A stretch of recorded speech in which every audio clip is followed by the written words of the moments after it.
I didn't remember him, but my body reacted like it had been waiting for him to walk back into my life. The doctor's voice was calm, almost rehearsed, like she had delivered this kind of news 100 times before, but the words still landed like they didn't belong to me. 12 weeks pregnant.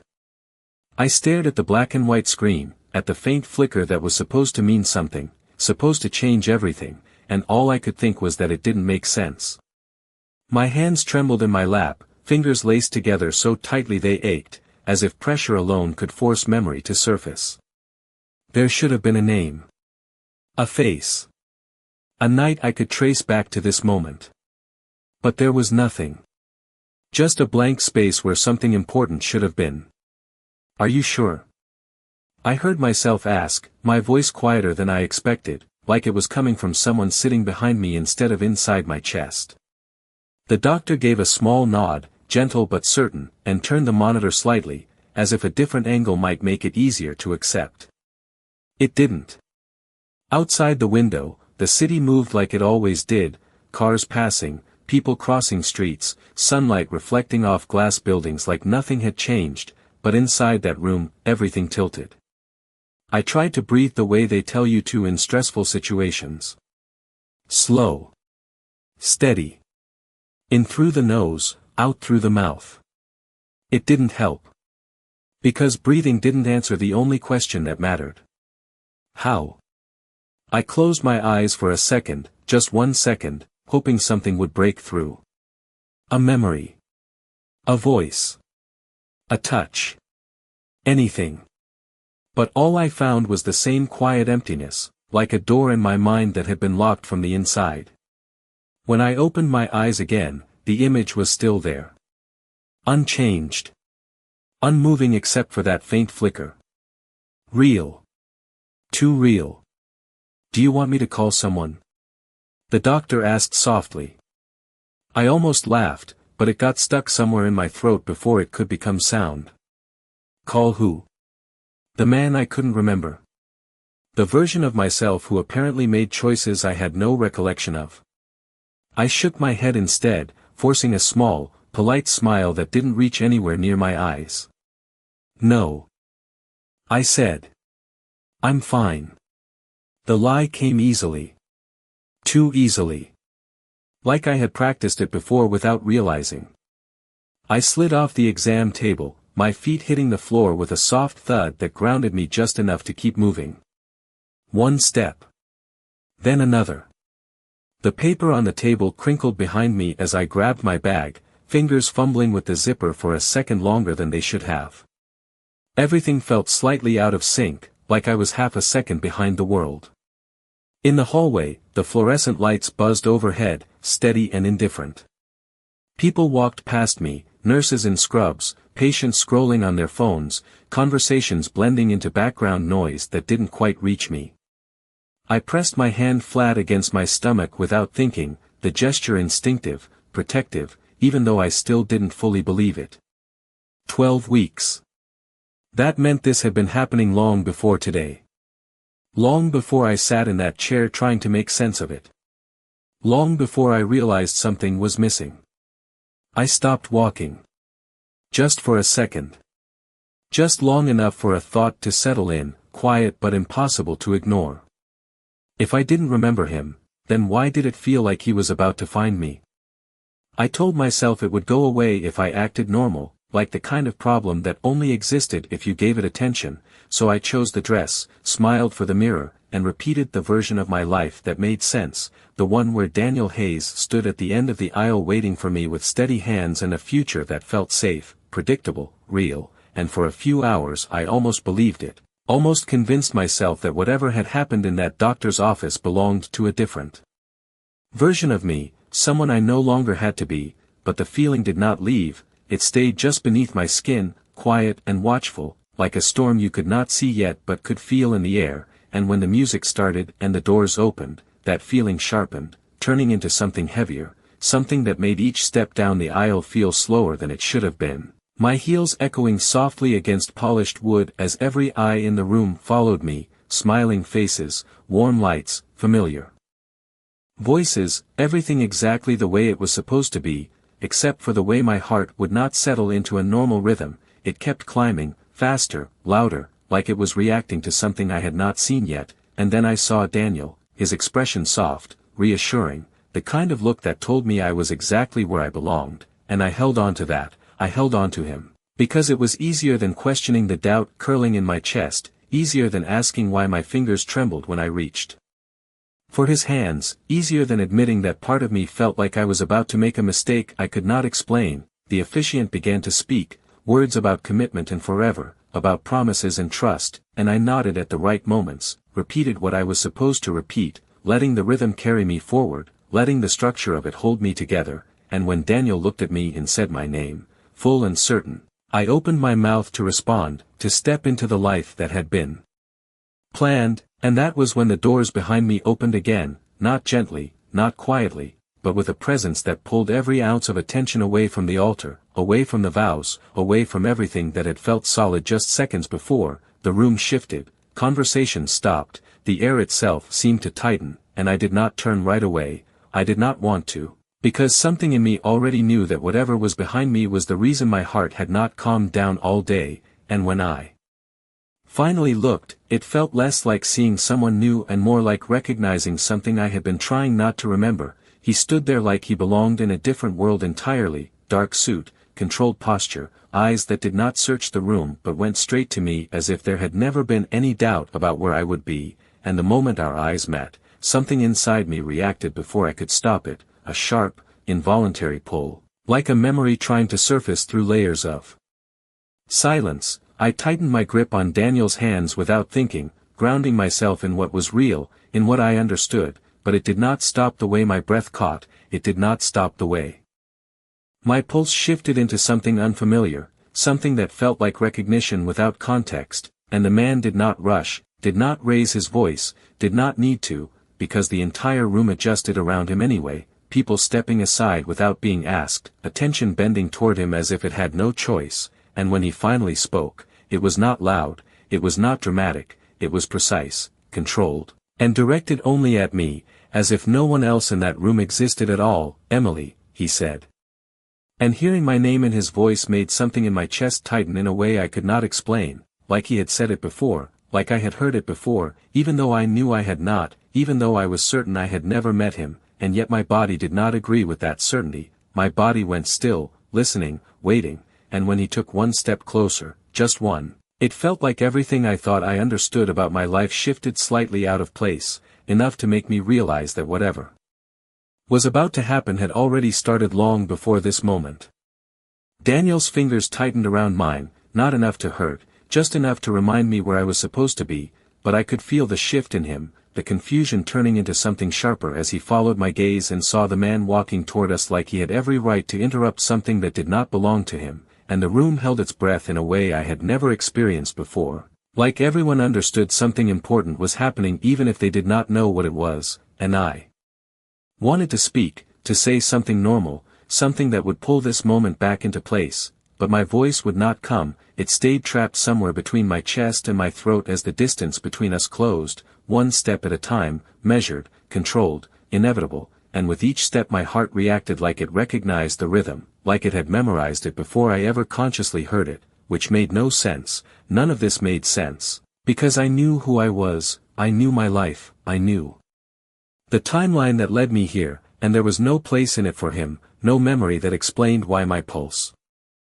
felt unsteady or why my thoughts kept slipping out of order, and yet when he stopped a few feet away, close enough that I could see the detail in his expression, the calm focus in his eyes, I felt something settle and unravel at the same time, like a part of me had been waiting for this exact moment without telling the rest of me. Daniel cleared his throat, stepping slightly in front of me. A protective instinct that should have comforted me but only made the tension worse. "I am sorry," he said, polite but firm. "This is a private ceremony," and for a second I thought that would be enough, that this stranger would acknowledge the boundary and leave, that everything would go back to the way it was supposed to be, but the man did not even look at Daniel, not at first. His attention stayed on me, steady and unbroken, like I was the only variable that mattered, and when he finally spoke, his voice was low, controlled, carrying through the silence without effort. "You should not be here," Daniel replied, sharper now, and that was when the man's gaze shifted, not aggressive, not loud, just deliberate, acknowledging Daniel's presence like someone acknowledging an obstacle rather than a person. "You are right," he said calmly, "she should not be here," and something about the way he said it made my stomach drop, because it was not a guess, it was not an opinion, it sounded like a fact he had already confirmed. Daniel's grip tightened again. "Excuse me," he said, confusion turning into frustration, and I could feel every eye in the room on us, every whisper waiting to happen, but I could not focus on them. I could only focus on the way my name felt when the stranger said it again, softer this time, almost like a reminder instead of an introduction, "Emily," and I swallowed hard, forcing myself to find my voice. "Do I know you?" The question sounded small even to me, uncertain in a way I hated. Because I was not someone who forgot things like this, I was not someone who lost entire pieces of her life without noticing, and for the first time since he walked in, something shifted in his expression, not surprise, not exactly, but something close to it, like he had expected.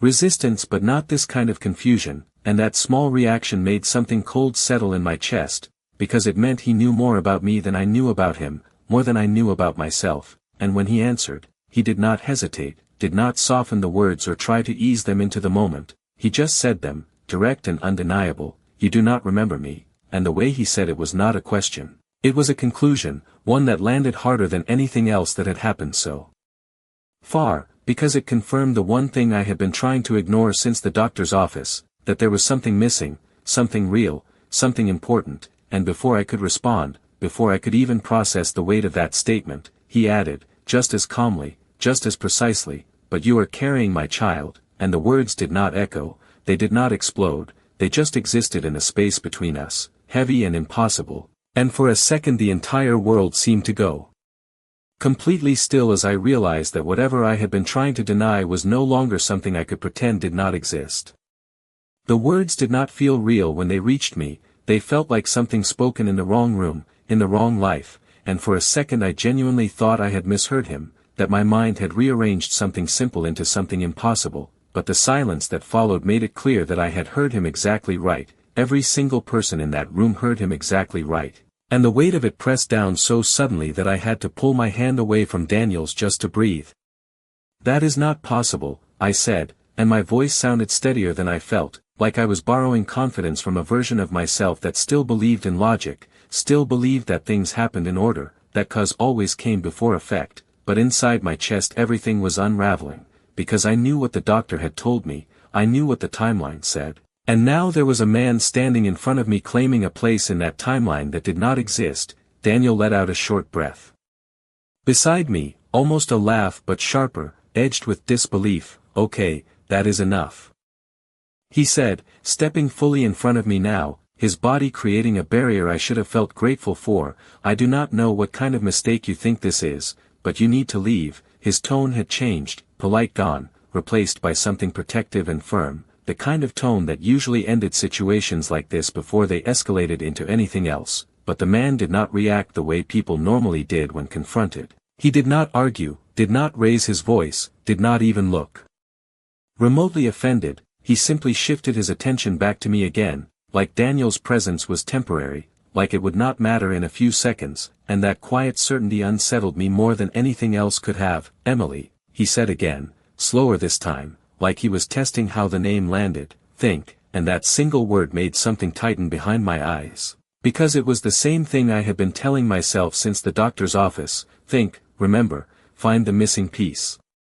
And suddenly it felt less like my own thought and more like something planted there, something guided. "I do not know you," I said, louder now, forcing the words to stay steady even as my pulse climbed again, "and I am not carrying your child," but even as I said it, the certainty cracked, just slightly, just enough to let doubt slip through, because I had no answer for how I could be pregnant and not know why. And that small hesitation must have been visible, because his expression changed.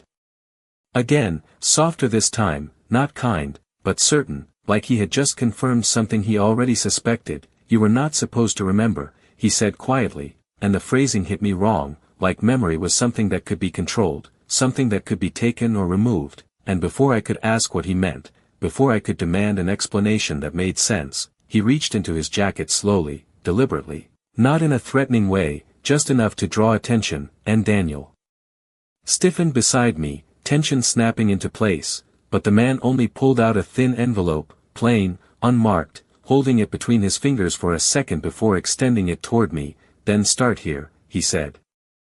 And something about the way he held it made my chest tighten again, because it felt like more than paper. It felt like a door I had been circling without realizing, a door that once opened would not close again. Daniel shook his head immediately. She is not taking anything from you, he said firmly, but I was already looking at it, already feeling that pull again, that strange, quiet recognition that did not belong to logic. And my hand moved before I could stop it, fingers brushing the edge of the envelope, the contact sending a small, sharp awareness through me that made my breath catch, and for the briefest second, just a flicker, something flashed in my mind, not a full memory, not clear, just a sensation, cold air, bright lights, the sound of something steady and mechanical, and then it was gone, leaving me standing there with my hand still touching the envelope and the undeniable realization settling deeper than anything else so far. This was not a random interruption, this was something that had already happened, something I had lived through and somehow lost,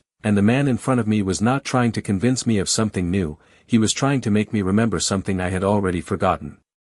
My fingers closed around the envelope before I could stop myself, and the moment I held it, something inside me shifted in a way I could not explain, like I had just picked up a piece of my own life that had been misplaced. Daniel's hand moved quickly, covering mine, trying to pull it away. Emily, do not, he said under his breath, low enough that only I could hear, but there was urgency in it now. A kind of tension I had never heard from him before, and I should have listened, I should have let go, but I could not, because the longer I stood there, the more it felt like this moment was not a choice, it was a continuation of something that had already begun without my awareness. I need to see it, I said quietly, not looking at Daniel, because if I did I might lose whatever fragile grip I had on this strange clarity, and for a second his hand stayed over mine, firm, steady, then slowly, reluctantly, he let go, the silence in the room pressing in tighter as if everyone was waiting for something to break, and maybe it already had, maybe it broke the second that man said those words. I slid my thumb under the edge of the envelope, the paper smooth, almost too clean, like it had been prepared for this exact moment, and as I opened it, my pulse climbed again, not fast and chaotic this time, but heavy, deliberate, each beat echoing in my ears like it was trying to keep time with something I could not yet hear. Inside there were photographs.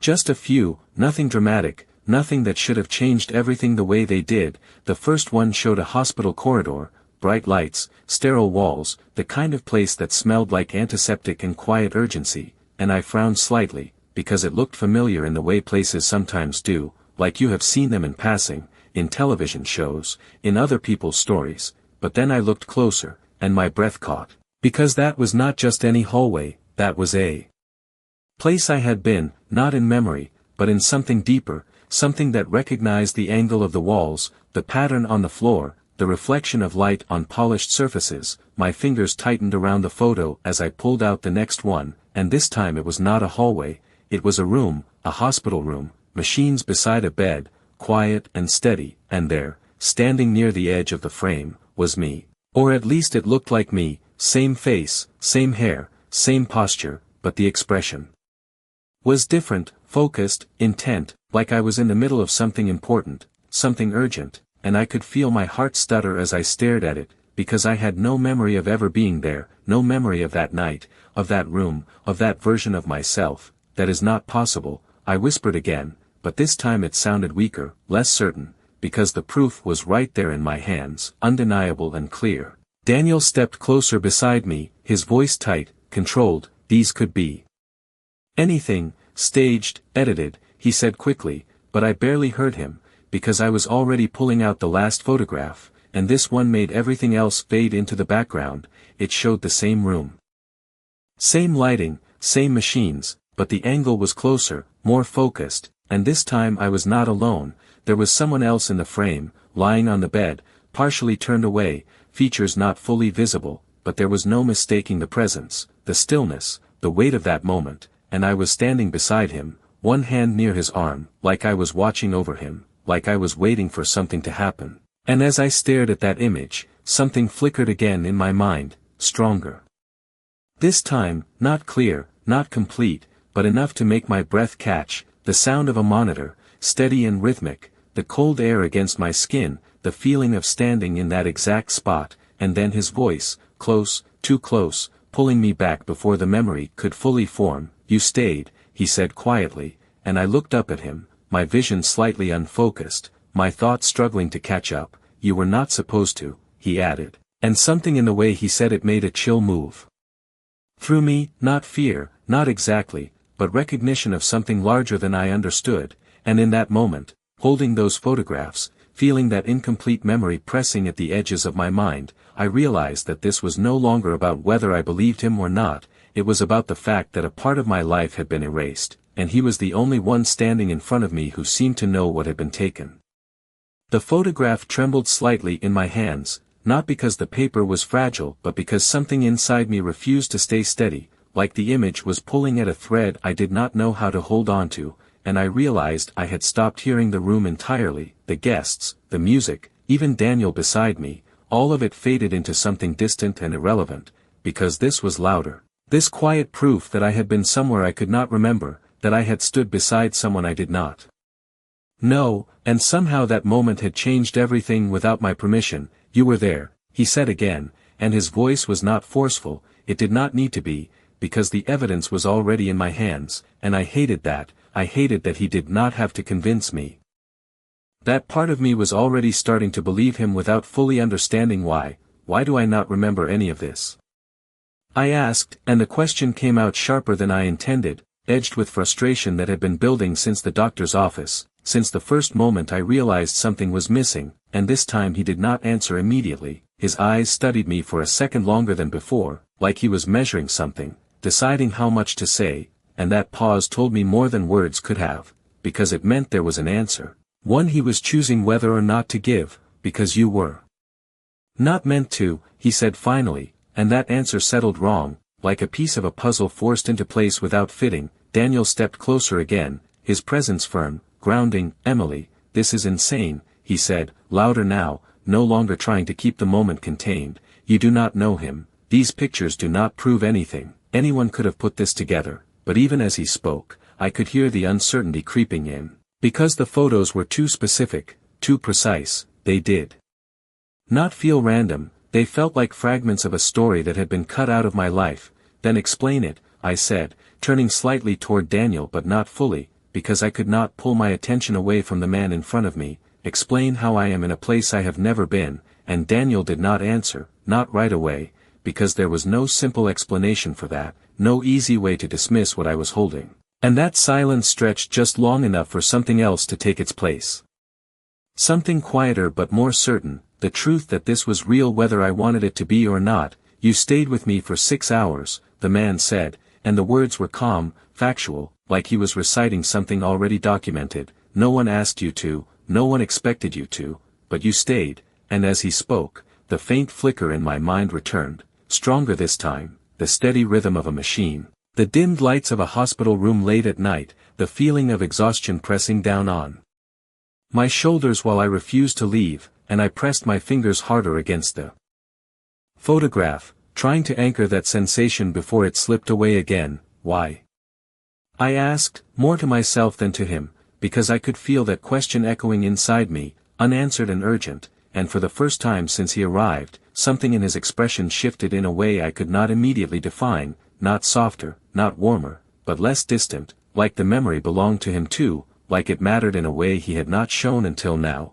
"Because you thought I would not wake up," he said quietly, and the simplicity of that answer hit harder than anything else, because it was not dramatic, it was not complicated, it was human, and that made it real in a way I could not deny, and suddenly the image in my hands felt heavier, not just proof of where I had been, but proof of who I had been in that moment, someone who stayed, someone who did not walk away, and the realization that I could not remember being that person made something tighten painfully in my chest. "That still does not explain this," Daniel said, his voice cutting through again, more urgent now.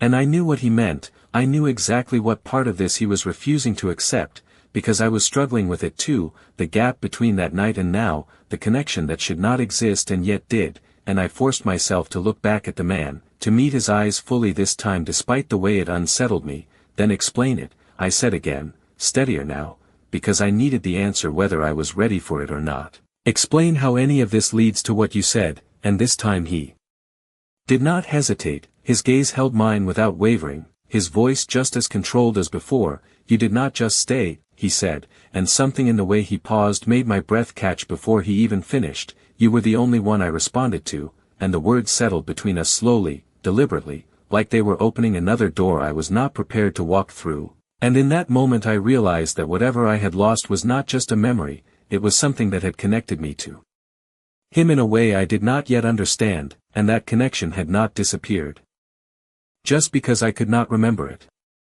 The words settled into me slower than they should have, like my mind was trying to reject them before they could take root, but my body did not cooperate. It reacted first, a quiet, involuntary stillness that made everything else feel distant, because if what he said was true, then this was not just about a missing memory, this was about something deeper, something that had tied me to him in a way that should not have been possible. That does not mean anything, Daniel said quickly, his voice firm but strained now, like he was trying to pull this moment back into something logical, something he could control. People respond to voices, to presence. It does not prove anything beyond coincidence, and I wanted to agree with him. I wanted to hold on to that explanation because it was simple, because it made this easier to dismiss, but the problem was that it did not feel like coincidence. Nothing about this felt random anymore, it felt intentional, like pieces of something larger were being placed in front of me one at a time, and I was the only one who could see how they connected. What happened after that?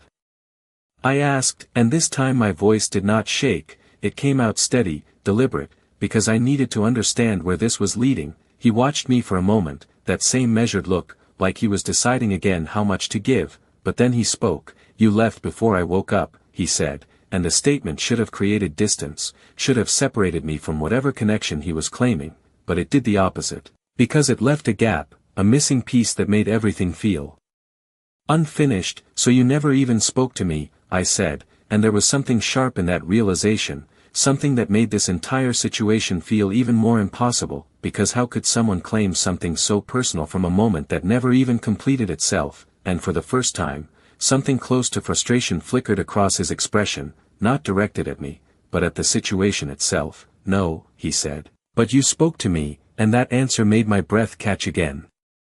Because it reversed everything, it shifted the focus back onto me, onto something I had done, something I had said, and the flicker in my mind returned again, stronger now, not just a feeling but fragments, incomplete and out of order, the sound of my own voice, low, steady, saying something I could not fully hear, standing beside that hospital bed, watching, waiting, refusing to leave, and I pressed my fingers against my temple without thinking, trying to hold on to it, to force it into something clear. What did I say? I asked, and this time there was no hesitation in my question, no attempt to deny what was happening, just a need to know. And when he answered, his voice lowered slightly, not for secrecy, but for precision, like the words mattered exactly as they were. You told me not to let go, he said, and the simplicity of it hit harder than anything else, because it felt like something I would say, something instinctive, something real, and that made it impossible to dismiss. Daniel exhaled sharply beside me, frustration breaking through. This is insane, he said, louder now, drawing attention again, but I barely registered it, because something else was happening, something I could not stop. The fragments were getting closer, the edges sharper, and with that came a realization that made my stomach drop, because if I had said that, if I had stayed, if I had been the only one he responded to, then this was not just a coincidence, this was a moment that had mattered, a moment that should have stayed with me. And the fact that it did not mean something had been taken, deliberately or not, that still does not explain how you know about the pregnancy, Daniel said, forcing the conversation back to the one point neither of us could ignore, and I felt that tension snap back into place immediately, because he was right, everything else could be explained away or questioned, but that could not. And I forced myself to look at him again, to face the one part of this I had been avoiding. How do you know? I asked quietly, and this time the silence that followed felt different, heavier, like the answer was not just an explanation but a turning point. And when he finally spoke, his gaze did not leave mine, his Voice as controlled as ever but carrying something deeper underneath, because you were already pregnant that night, he said, and the world did not stop, it did not shatter, it simply shifted in a way that made everything I thought I understood feel slightly out of place, enough to make one thing clear, this was not something that started at this wedding, and it was not something I could walk away from pretending it never happened. The words did not hit all at once, they settled slowly, like something sinking through layers that had already been disturbed too many times, and I felt it before I fully understood it, that quiet shift again, deeper now, more dangerous, because it reached into the one place I could not control, the timeline of my own life. That is not possible, Daniel said immediately, his voice sharp, firm, louder than before. Like volume alone could undo what had just been said, that is not how any of this works, and I should have agreed with him, I should have held on to that certainty, because it was logical, because it was safe, but my mind was already moving, already tracing backward, already trying to reconcile what I had been told with what I knew. 12 weeks, the doctor's voice echoed in my head, clear and precise, and something in my chest tightened as I did the math without meaning to, because the timeline aligned in a way I did not want it to, aligned with a period of time I could not clearly account for, days that blurred together in memory, weeks that felt ordinary on the surface but now seemed hollow underneath, like something had been removed without leaving a visible gap. You are lying, Daniel said, stepping forward now, placing himself fully between us again, his posture rigid, controlled. You do not get to walk in here and rewrite her life with a story that does not make sense. And this time the man did look at him, briefly, not with anger, not with irritation, just with a kind of calm acknowledgement that made the situation feel even more unbalanced. I am not rewriting anything, he said evenly, I am telling you what already happened, and that distinction mattered, it landed differently, because it suggested that the truth existed whether we accepted it or not, and I felt my grip tighten around the photograph still in my hand, the edges pressing into my skin as if grounding me in something real, something I could hold on to while everything else shifted. If I was already pregnant, I said slowly, forcing the words out one at a time so they would not unravel, then why do I not remember anything about it? And that question hung in the air longer than the others, heavier, because it was not just about him anymore, it was about me, about the part of my life that no longer felt fully mine. And this time when he answered, there was no pause, no hesitation, just a quiet certainty that made the answer feel even more unsettling, because someone made sure you would not, he said, and a chill moved through me, not dramatic, not sudden, just a slow, creeping awareness that something had been done, not lost, not forgotten naturally, but taken, deliberately, and I felt my thoughts stutter for a second, trying to process what that meant, because memory was not something that just disappeared, not like this, not completely, not without leaving something behind, and yet here I was, standing with proof in my hands and nothing in my mind to match it. That is not possible, Daniel repeated, but his voice had changed, the certainty cracked slightly, just enough to let doubt slip in, and I realized that he was no longer just arguing with the man in front of us, he was arguing with the situation itself, with the fact that none of this fit into the world he understood, and I felt a sudden, sharp need to step out from behind that argument, to face this directly without anyone else filtering it for me. Who would do that?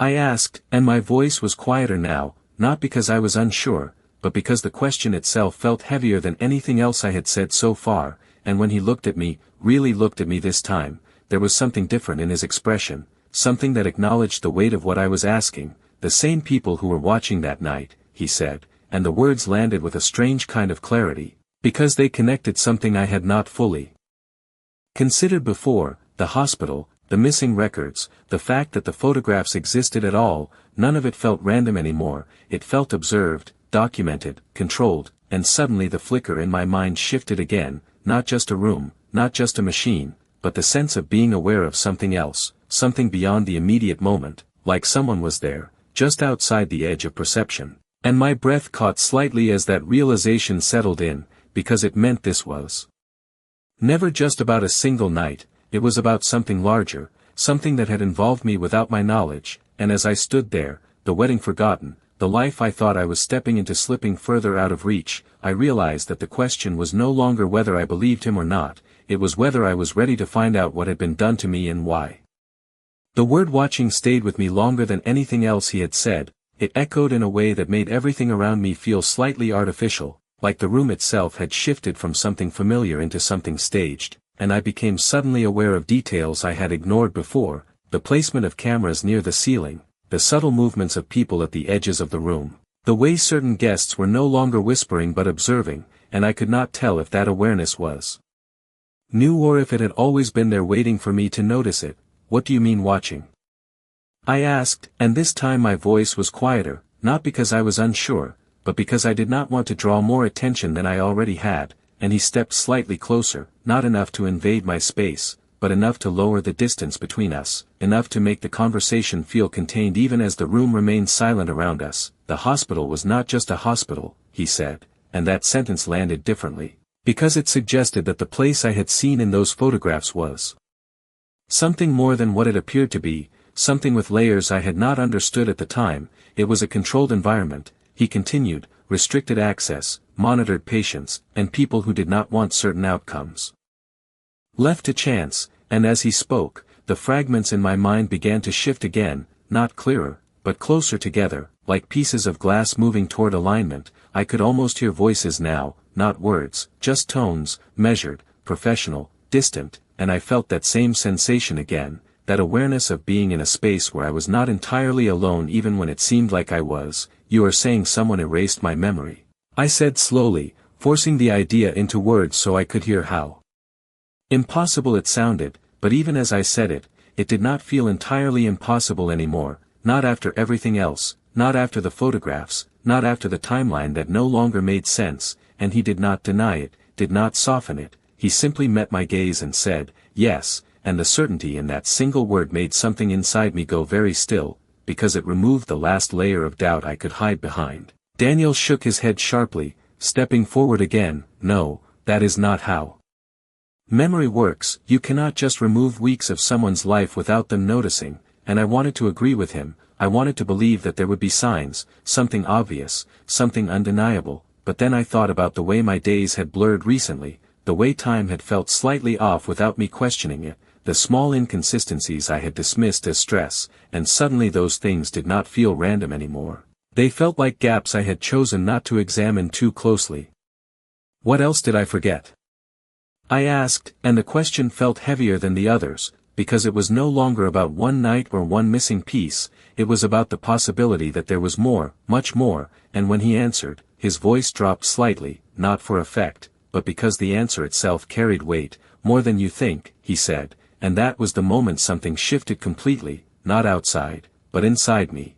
Because I realized that this was not a situation I could walk away from, not something I could ignore or explain away. This was something that had already shaped my life without my awareness, and the life I thought I was about to step into, the one with Daniel, the one that felt safe and predictable, suddenly felt fragile, like it was built on something incomplete, something missing at its core. And I looked down at the photographs again, at the version of myself standing in that hospital room, steady and certain, and I wondered which version was real, the one I remembered or the one I had lost. And as that question settled in, I felt something else rise with it.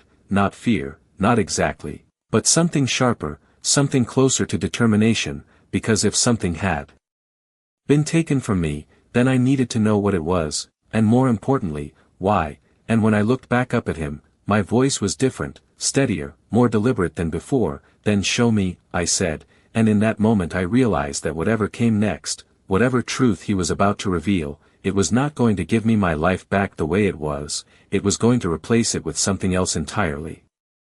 The moment the words left my mouth, I felt something close behind them, like a door sealing itself without asking for permission, because I knew what I had just done. I had chosen not to step back, not to pretend this could be undone, and that choice shifted everything. Daniel exhaled sharply beside me, the sound tight, controlled, but carrying something heavier underneath. Emily, listen to yourself, he said, quieter now but more urgent. Like he was trying to reach me before something irreversible happened. You do not know where this leads, you do not know who he is, and that should have mattered more than it did. It should have anchored me, pulled me back into something safe and familiar, but the truth was that I already did not know where my life led anymore, not completely, not after everything I had just learned, and staying here pretending nothing had changed felt more dangerous than stepping into the unknown. Exactly, I said, turning slightly toward him, not fully.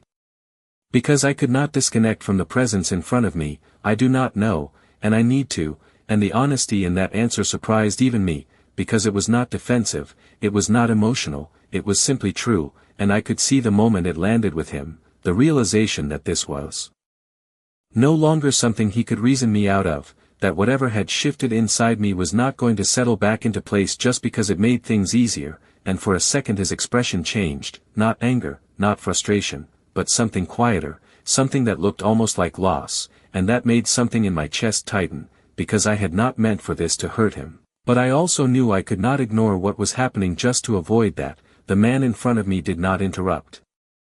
Did not push, he simply watched, like he had expected this decision long before I made it, and that quiet certainty unsettled me more than anything else. Then come with me, he said finally, and the simplicity of it made the moment feel even more final, not dramatic, not forceful, just a statement of direction, and I felt the weight of that choice settle fully now, because this was not just about answers anymore. It was about leaving everything else behind, even if only for a moment, even if only to understand what had already been taken from me. Daniel's hand found mine again, this time not to pull me away but to hold on, firm, grounding. You do not have to do this, he said quietly, and there was no pressure in his voice now, no argument, just a request, and that made it harder, not easier, because it reminded me of everything that was real here, everything that was certain, the life I had built, the future I had planned, the version of myself that made sense, and for a second I hesitated, just a second, because walking away from that felt like stepping into something I could not control, something that might not give anything back. But then I looked down at the photographs again, at the proof that something had already been taken without my consent, and that hesitation broke, because I realized I had already lost control the moment I forgot, and the only way forward now was to understand why. I slowly pulled my hand free, not abruptly, not harshly, just enough to make the choice clear, and the silence that followed felt heavier than anything that had been said so far, because it was not confusion anymore, it was acceptance. Daniel did not speak again, he just looked at me, and I knew he understood what this meant even if he did not agree with it. I turned back to the man in front of me, meeting his gaze fully this time, steady despite everything shifting beneath me. Where? I asked, and his answer came without hesitation, like it had been waiting for this exact moment. Somewhere they cannot reach you, he said, and something in the way he said they made my pulse shift again, not fast, not panicked, but aware, because it confirmed what I had already started to understand, that this was not just about the past, it was about something still active, something still watching. And as he turned slightly, motioning toward the exit without urgency but with absolute certainty, I realized that whatever I was about to step into, it was not just going to give me answers, it was going to change the way I understood everything that came after, including myself. The doors felt heavier than they should have as I followed him, not because of their weight but because of what they represented, a line I was crossing without knowing what waited on the other side, and for a brief second I glanced back, not fully turning, just enough to catch a final glimpse of what I was leaving behind. Daniel still standing there, still watching, the life I had planned frozen in place like something paused instead of ended, and that image stayed with me as I stepped forward. As the noise of the room faded behind us and the air shifted from warm and crowded to quiet and controlled, the hallway outside felt colder, sharper, like the world had narrowed into something more precise, and he did not rush, did not look back, he simply moved with that same steady certainty that had unsettled me from the beginning, like every step had already been decided long before this moment. They are already adjusting, he said as we walked, his voice low but clear, and I frowned slightly, trying to understand what he meant. What do you mean adjusting? I asked, keeping my pace even despite the tension building in my chest, and he glanced at me briefly, just enough to confirm I was still there, still following the narrative. He said, what happened inside will not remain the same story for long, and the way he said it made something click into place, because I could already imagine it, the whispers turning into versions, the versions turning into something else entirely, something controlled, something that made sense to everyone except me, and that realization sent a quiet urgency through me, because it meant that whatever truth existed here was already being reshaped the moment I stepped away from it. We reached the exit, and the light outside hit differently. Brighter but colder, reflecting off the polished surface of a black car waiting at the curb. its presence subtle but deliberate, like it had been there the entire time without drawing attention. He stopped just short of it, turning slightly toward me for the first time since we left the room, and the shift in his posture made the moment feel more direct, more real. "Once you get in, there is no halfway," he said, not as a warning, not as a threat, just as a fact, and I felt that weight settle fully now, because this was not just about leaving the wedding, it was about stepping into something that would not let me return unchanged, and for a second I hesitated again, not because I doubted what I needed to do, but because I understood the cost of it more clearly now, the loss of control, the uncertainty, the possibility that the answers I was looking for might not give anything back. "You keep saying they," I said, holding his gaze steadily despite the tension building in my chest. "Who exactly are you talking about?" And this time the pause was shorter, but more deliberate, like the answer itself carried a different kind of weight. "The people who built that facility," he said, "the ones who decide what gets recorded and what gets erased," and the simplicity of that explanation made it more unsettling, not less, because it suggested something organized, something intentional, something that operated beyond what I had ever considered possible, and I felt a chill move through me again, not fear, not exactly, but awareness, because this was no longer abstract, it was specific, it was real, and it involved me in a way I had not chosen. "Why me?" I asked, and the question came out before I could stop it, because it was the one thing that did not make sense, the one piece that felt too personal to be random, and for the first time since this began, he did not answer immediately. His eyes held mine for a second longer, like he was deciding how much of that truth I was ready for. "That is what you are going to find out," he said finally, and the answer was not satisfying, not complete, but it was enough, because it confirmed that there was a reason, something specific. Something tied to me and not just circumstance, and as he opened the car door, the quiet click of it sounding louder than it should have in the stillness around us, I realized that this was the moment everything fully shifted, not because of what I knew, but because of what I had chosen to pursue, and as I stepped forward, lowering myself into the seat without looking back again, I understood that whatever waited ahead, whatever truth had been hidden from me, it was already closer than it had ever been, and for the first time since this began, I felt something else beneath the uncertainty, not fear, not doubt, but something sharper, something steady, the beginning of an answer I had not yet heard but could no longer ignore.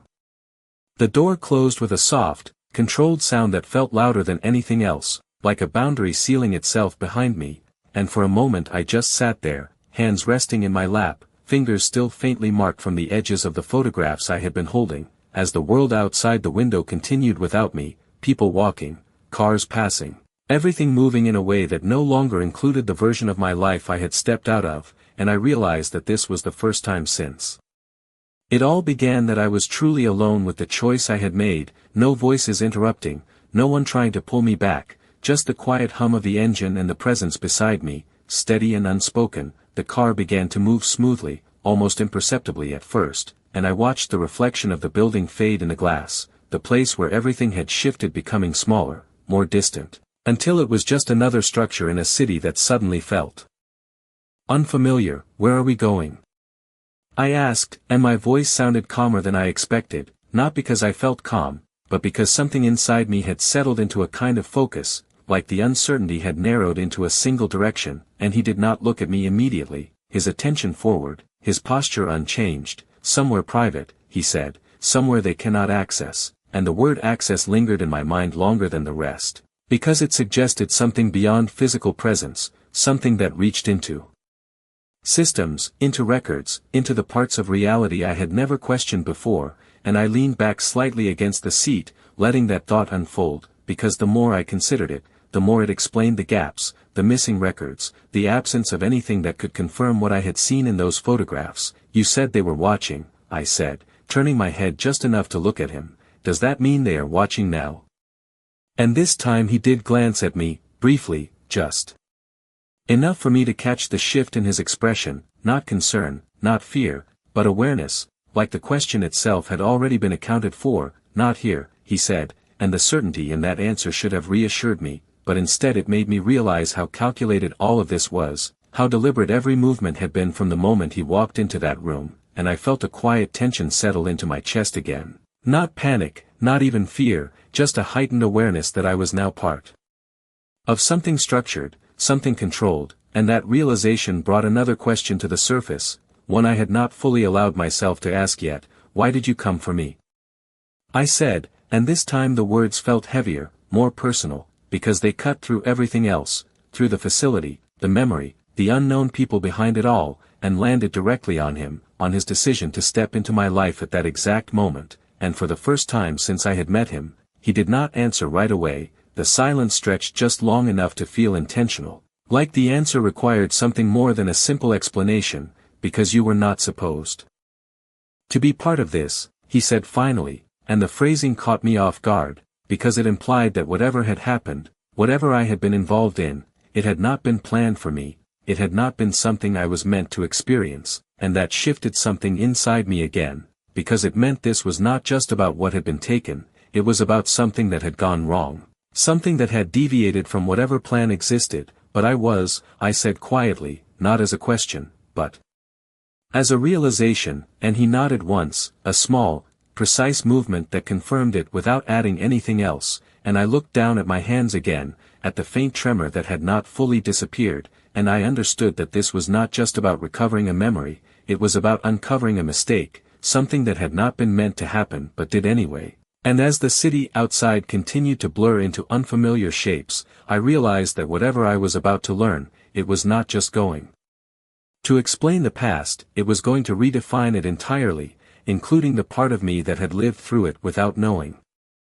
The city thinned out gradually, the sharp lines of glass buildings giving way to quieter streets, then to stretches of road that felt less observed, less recorded, and I found myself watching the transition as if it meant something more than distance. As if each mile was taking me further away from the version of my life that had been constructed without my full awareness and closer to something that had been waiting for me long before I understood it existed. The car slowed finally, turning into a long, private drive bordered by trees that blocked out the last traces of the city, and when we came to a stop, the silence that followed felt different, not empty, but contained, like a space designed to hold truth without interruption. I stepped out slowly, the air cooler here, cleaner, and for a moment I just stood there, taking it in, the structure in front of me understated but precise, every detail intentional without being obvious, and I realized that this place, wherever it was, had been chosen carefully, not just for privacy, but for control. He moved ahead without looking back, confident that I would follow, and I did, because at this point there was no hesitation left, only the need to understand. Inside, the space was quiet, almost still, the kind of silence that makes every small movement feel amplified, and he stopped near a table where a single file rested, closed, waiting, and something about it made my chest tighten again, because I knew before he even touched it that this was not just information, it was a reconstruction, a version of my life that existed without me. He opened it without ceremony, turning it toward me, and for a second I did not move, because I understood that once I looked, there would be no returning to uncertainty, only clarity, and clarity meant responsibility. It meant accepting whatever truth had been hidden. I stepped closer anyway, because not knowing was no longer an option. The first page was simple: my name, my date of birth, details I recognized immediately, but beneath that was something else. Entries, dates, locations, notes that did not match anything I remembered, and I felt my breath slow as I scanned them, because the pattern was clear even before I understood it. These were not random events, they were recorded interactions, monitored movements, a version of my life that had been tracked with precision. They did not choose you, he said quietly, standing just beside me, his presence steady but not intrusive. You crossed into something they were already controlling, and the distinction mattered. It shifted the narrative from being targeted to being accidental, and yet that did not make it less significant, it made it more unpredictable. I turned another page, and this time the photograph was not a still image, it was a sequence, frames from security footage, the same hospital corridor, the same room, but now there was motion implied, progression, and I saw myself entering, pausing, choosing to stay, and something in my chest tightened sharply, because this was not forced, this was not manipulated, this was a decision I had made, one that had placed me directly into something I was never meant to be part of. You were supposed to leave like everyone else, he continued, his voice calm but carrying weight, but you did not, and that simple truth echoed through me, because it meant that whatever had happened next, whatever connection had formed, it began with a choice I no longer remembered making. I looked up at him slowly, the weight of everything settling into something clearer now, not complete, not fully understood, but no longer fragmented. And the child? I asked, because that question had been there from the beginning, threading through everything else, and this time when he met my gaze, there was no distance left, no calculation, just certainty. It is not something they planned either, he said, and the implication of that landed deeper than anything else, because it meant that this was not just an erased memory, not just a controlled environment, it was a consequence. Something that had developed outside of their design, something that could